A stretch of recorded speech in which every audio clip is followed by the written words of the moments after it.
আসসালামু আলাইকুম। এই যে আমার আচার তৈরি করা হয়ে গেছে। আচারের কালারটা দেখেন কত সুন্দর আসছে, আরও কালারটা সুন্দর হবে। এখন রোদে শুকাই দিতে দিব, শুকাইলে আচারটা অনেক সুন্দর কালার আসবে। সব কিছু তৈরি করারও একটা জিনিস থাকে, গোপন রহস্য যেটাকে বলি আমরা। আমারও একটা গোপন রহস্য আছে।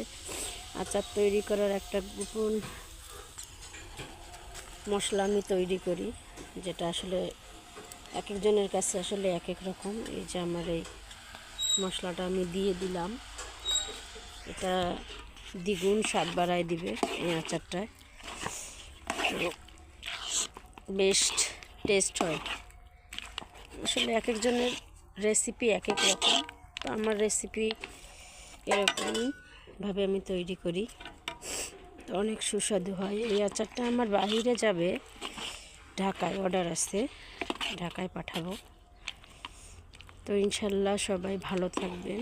আপনাদের যদি কারো লাগে আমার সঙ্গে যোগাযোগ করবেন, আপনারা ভালো আচার দিব।